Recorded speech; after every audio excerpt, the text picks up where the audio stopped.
ನಮಸ್ಕಾರ ವೀಕ್ಷಕರೇ, ಮೈ attitude my dream ಚಾನಲ್ಗೆ ಸ್ವಾಗತ ಸುಸ್ವಾಗತ. ಇಂದಿನ ಕತೆ ಭಾರತೀಯರ ಶ್ರೇಷ್ಠ ಕಾವ್ಯವಾದ ಮಹಾಭಾರತದಲ್ಲಿ ಒಂದು ಪಾತ್ರವಾದ ಕರ್ಣನದಾಗಿದೆ.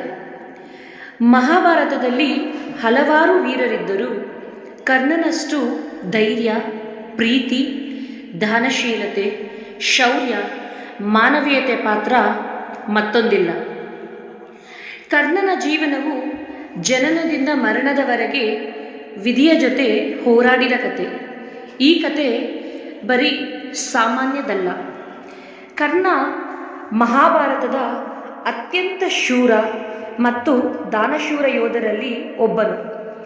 ಅವನ ಜೀವನ ದುಃಖ, ಗೌರವ, ಸ್ನೇಹ ಮತ್ತು ವಿಧಿಯ ಸಂಕಟಗಳಿಂದ ತುಂಬಿತ್ತು. ಕರ್ಣನ ಜನನ. ಕರ್ಣನು ಹಸ್ತಿನಾಪುರದ ರಾಜಕುಮಾರಿಯಾದ ಕುಂತಿಗೆ ಜನಿಸಿದ ಮಗ. ಕುಂತಿಗೆ ಬಾಲ್ಯದಲ್ಲಿ ಋಷಿ ದುರ್ವಾಸರ ಆಶೀರ್ವಾದದಿಂದ ದೇವತೆಗಳನ್ನು ಆಹ್ವಾನಿಸುವ ಮಂತ್ರವನ್ನು ಪಡೆದುಕೊಂಡಿದ್ದಳು. ಆದ್ದರಿಂದ ಯಾವ ದೇವರನ್ನೂ ನೆನೆಸಿದರೂ ಅವರಿಂದ ಸಂತಾನ ದೊರೆಯುತ್ತಿತ್ತು. ಆ ಮಂತ್ರವನ್ನು ಪರೀಕ್ಷಿಸಲು ಕುತೂಹಲದಿಂದ ಕುಂತಿ ಸೂರ್ಯದೇವರನ್ನು ಆರಾಧಿಸಿದಳು. ಸೂರ್ಯದೇವ ಅವನ ಮುಂದೆ ಪ್ರತ್ಯಕ್ಷನಾಗಿ ಕುಂತಿಯ ಪಾವಿತ್ರಕ್ಕೆ ಧಕ್ಕೆ ಆಗದೆ ಅವಳಿಗೆ ಮಗುವಿನ ಭಾಗ್ಯವನ್ನು ನೀಡಿದರು. ಕುಂತಿಗೆ ಜನಿಸಿದ ಮಗುವೇ ಕರ್ಣ. ಕರ್ಣ ಸಾಕ್ಷಾತ್ ಆ ಸೂರ್ಯದೇವನ ಕಿರಣದ ಹಾಗೆ ಪಳಪಳನೆ ತೇಜಸ್ವಿನಿಯಾಗಿ ಕಾಣುತ್ತಿದ್ದ ಮತ್ತು ಸೂರ್ಯದೇವನ ಅನುಗ್ರಹದಿಂದ ಕವಚ ಮತ್ತು ಕುಂಡಲದೊಂದಿಗೆ ಕರ್ಣ ಜನಿಸಿದ. ಆದರೆ ಅವಿವಾಹಿತೆಯಾದ ಕುಂತಿ ವಿವಾಹಕ್ಕೂ ಮುನ್ನ ಮಗುವು ಜನಿಸಿದ್ದರಿಂದ ಸಮಾಜ ಭಯದಿಂದ ಕುಂತಿ ಕಣ್ಣೀರಿಡುತ್ತಾ ತನ್ನ ಮಗುವನ್ನು ಒಂದು ಬಟ್ಟೆಯಲ್ಲಿ ಸುತ್ತಿ ಪೆಟ್ಟಿಗೆಯಲ್ಲಿ ಇಟ್ಟು ನದಿಗೆ ಹರಿಬಿಡುತ್ತಾಳೆ. ಸೂತಪುತ್ರನಾಗಿ ಬೆಳೆದ ಕರ್ಣ ಗಂಗಾ ನದಿಯ ತೀರದಲ್ಲಿ ಸೂತರಾಜ ಅಧಿರಥ ಮತ್ತು ರಾಣಿ ರಾಧೆ ಎಂಬ ದಂಪತಿಗಳು ಆ ಮಗುವನ್ನು ಕಂಡು ಸಂತೋಷದಿಂದ ದೈವ ಕೊಟ್ಟ ವರವೆಂದು ಬಿಗಿದಪ್ಪಿ ಮಗುವನ್ನು ಸಾಕತೊಡಗುತ್ತಾರೆ. ರಾಧೆಯ ಮಡಿಲಲ್ಲಿ ಬೆಳೆದ ಕರ್ಣನಿಗೆ ಎಂದೂ ಪ್ರೀತಿಗೆ ಕೊರತೆ ಇಲ್ಲ. ಆದರೆ ಸಮಾಜದಲ್ಲಿ ಅವನಿಗೆ ಸಿಕ್ಕಿದ್ದು ಅವಮಾನ ಮಾತ್ರ. ಸೂತನ ಮಗ ಅಂದರೆ ಕೆಳವರ್ಗದವನು ಎನ್ನುವ ಚಿಹ್ನೆ. ಆದ್ದರಿಂದ ಕರ್ಣನನ್ನು ಸೂತಪುತ್ರ ಎಂದು ಹೀನವಾಗಿ ನೋಡುತ್ತಿದ್ದರು. ಆದರೆ ಕರ್ಣ ಚಿಕ್ಕ ವಯಸ್ಸಿನಲ್ಲೇ ತುಂಬ ಬಲಿಷ್ಠನಾಗಿದ್ದ. ಕರ್ಣನಿಗೆ ಧನುರ್ವಿದ್ಯೆಯಲ್ಲಿ ಆಸಕ್ತಿ ಹೊಂದಿದ್ದ. ಅವನು ಶ್ರೇಷ್ಠ ಯೋಧನಾಗಲು ಕನಸು ಕಂಡನು. ಧನುರ್ವಿದ್ಯೆಯಲ್ಲಿ ಆಸಕ್ತಿ ಹೊಂದಿದ ಕರ್ಣ ಧನುರ್ವಿದ್ಯೆ ಕಲಿಯಲು ಆಗಲೇ ಕೌರವರಿಗೆ ಪಾಂಡವರಿಗೆ ತರಬೇತಿ ಕೊಡುತ್ತಿದ್ದ ದ್ರೋಣಾಚಾರ್ಯರ ಶಿಷ್ಯನಾಗಲು ಬಯಸಿದವನು ಅವರ ಬಳಿಗೆ ಹೋದನು. ಸೂತಪುತ್ರನಾದ ಕರ್ಣನಿಗೆ ವಿದ್ಯಾಭ್ಯಾಸ ನೀಡಲು ದ್ರೋಣಾಚಾರ್ಯರು ತಿರಸ್ಕರಿಸಿದರು. ಅವಮಾನದಿಂದ ಕುದಿದ ಕರ್ಣನು ಪರಶುರಾಮರ ಬಳಿಗೆ ಹೋದನು. ಆದರೆ ಮೊದಲೇ ಕರ್ಣನಿಗೆ ತಿಳಿದಿತ್ತು ಪರಶುರಾಮರು ಬ್ರಾಹ್ಮಣರಿಗೆ ಮಾತ್ರ ವಿದ್ಯೆ ಕಲಿಸುವುದೆಂದು. ಆದರೂ ಕರ್ಣ ಪರಶುರಾಮನನ್ನು ಗುರುವಾಗಿಸಿಕೊಳ್ಳಲು ಬ್ರಾಹ್ಮಣನೆಂದು ಸುಳ್ಳು ಹೇಳಿದ.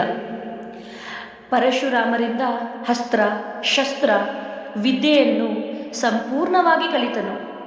ಅವನ ಪ್ರತಿಭೆಯನ್ನು ಪರಶುರಾಮರು ಮೆಚ್ಚಿದರು. ಆದರೆ ಒಂದು ದಿನ ಕರ್ಣ ಪರಶುರಾಮರ ಪಾದದ ಕೆಳಗೆ ಕುಳಿತುಕೊಂಡಿದ್ದಾಗ ಕೀಟವೊಂದು ಕಚ್ಚಿತು.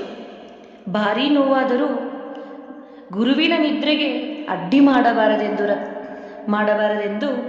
ರಕ್ತ ಹರಿಯುತ್ತಿದ್ದರೂ ಸಹ ಕರ್ಣ ಆ ನೋವನ್ನು ತಡೆದು ಕುಳಿತಿದ್ದ. ನಿದ್ದೆಯಿಂದ ಎದ್ದಂಥ ಪರಶುರಾಮರು ಇವನ ಈ ಸಹನೆಯನ್ನು ಕಂಡು ಸಂಶಯಪಟ್ಟರು. ನಂತರ ಅವರಿಗೆ ಸತ್ಯ ತಿಳಿಯಿತು. ಸತ್ಯ ತಿಳಿದಾಗ ಪರಶುರಾಮರು ಕೋಪಗೊಂಡು ಕರ್ಣನಿಗೆ ಶಾಪ ಕೊಟ್ಟರು. ಅತ್ಯಂತ ಅಗತ್ಯ ಸಮಯದಲ್ಲಿ ನೀನು ಕಲಿತ ವಿದ್ಯೆಯನ್ನು ಮರೆತು ಬಿಡುವೆ ಎಂದು ಶಪಿಸಿದರು. ನಂತರ ಕರ್ಣನಿಗೆ ದುರ್ಯೋಧನನ ಸ್ನೇಹ. ದುರ್ಯೋಧನ ಮಾತ್ರ ಕರ್ಣನ ಶೌರ್ಯವನ್ನು ಗುರುತಿಸಿದ. ಅವನನ್ನು ಅಂಗದೇಶದ ರಾಜನ್ನಾಗಿ ಮಾಡಲು ಮಾಡಿದ, ಗೌರವ ನೀಡಿದ.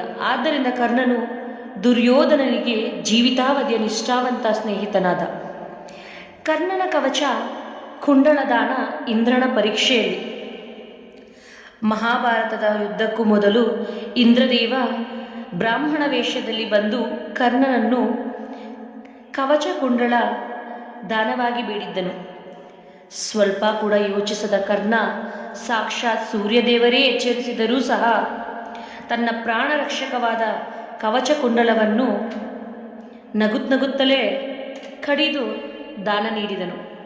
ಇದಕ್ಕೆ ಕರ್ಣನನ್ನು ದಾನಶೂರ ಕರ್ಣ ಎಂದು ಪ್ರಸಿದ್ಧನಾದನು.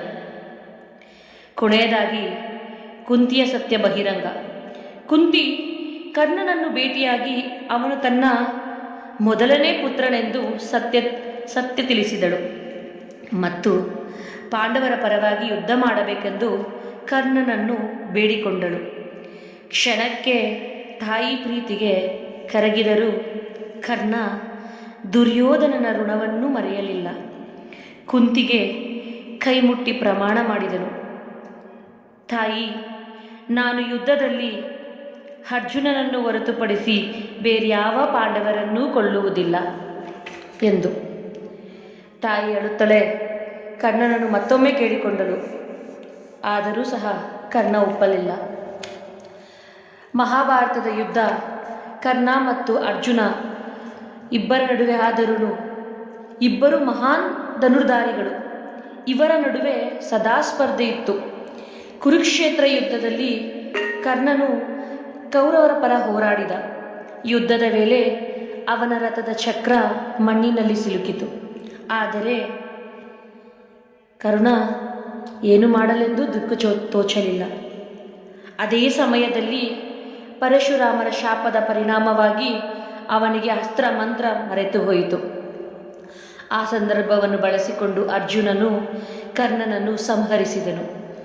ಶ್ರೀಕೃಷ್ಣ ಇದಕ್ಕೆ ಮಾರ್ಗದರ್ಶನ ನೀಡಿದ್ದರು.